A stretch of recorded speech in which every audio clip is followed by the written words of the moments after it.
They play the victim, you play the fool. You confront them. You bring the receipts, the screenshots, the exact words they said, and within 30 seconds, somehow, you are the one apologizing. This is not an accident. This is not you being weak. This is a weapon, and until you see it as a weapon, it will keep working on you every single time. Here is the uncomfortable truth this channel exists to say out loud. The people who hurt you the most rarely look like villains in the moment. They look wounded. They look shocked that you would even suggest such a thing. And that performance is not proof of their innocence. It is the tactic itself. In behavioral psychology, this pattern is often described with a simple structure. First deny, then attack, then reverse the roles of victim and offender. You raise a real issue. They refuse to acknowledge it happened. They pivot to attacking your character or your memory, and within minutes, you are the one comforting them. Once you see the shape of this pattern, you cannot unsee it. And once you cannot unsee it, they lose their biggest weapon, your confusion. Most people walk straight into this trap because their instinct is to over-explain. You think if you just clarify harder, if you just provide one more example, they will finally understand and admit fault. That instinct is the trap closing around you. Explaining more to someone deploying this tactic does not open their eyes. It hands them more material to twist. The real protocol is different, and it starts with something almost nobody expects. Phase 1 is refusal to relitigate the facts. The moment they deny something you both know happened, you do not repeat yourself louder. You say it once, flat, without heat. That is not what happened, and I am not going to argue about the timeline. Then you stop. Silence here is not weakness. Silence here is your shield, and it has no weak point for them to strike. If you are still with me, you already sense that most advice on this topic is too soft for what you are actually dealing with. So stay close, because Phase 2 is where people usually break.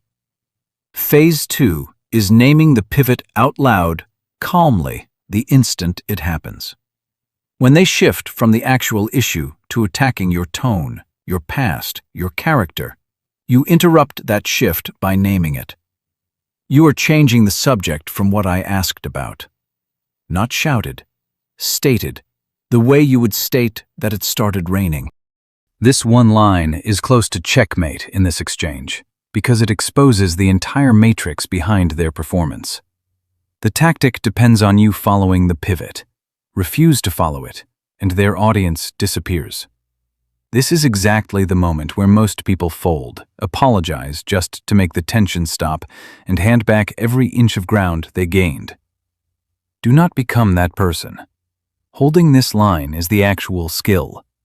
And if this framework is already reshaping how you replay old arguments in your head, that is your signal to stay close to this channel, because building this kind of composure under pressure is not a one-video fix.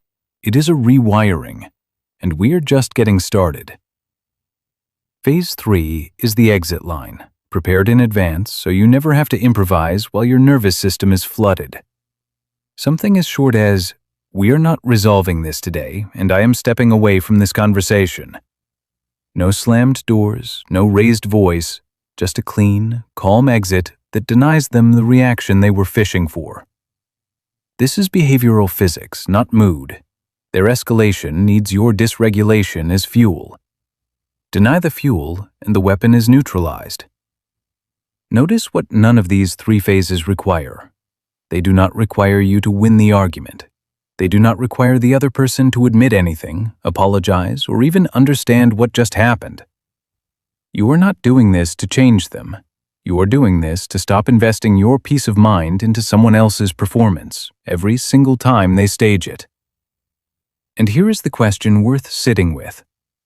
If someone in your life reliably turns your concerns into your fault, what does it actually cost you, in patience, in self-doubt, in sleep, to keep hoping that one more calm explanation will finally make them see it? Say your answer in the comments, because most people have never once put a real number on that cost, and until you do, it stays invisible. Recognizing this pattern will not make the person who uses it disappear from your life overnight, but it changes who holds the pen. You stop narrating their version of events inside your own head. You stop rehearsing your defense at 2 a.m. You start treating their denial as information about them, not as a verdict on you. Keep your psychological armor buckled. Never hand the strings of your own mind to someone who has already shown you they will pull them.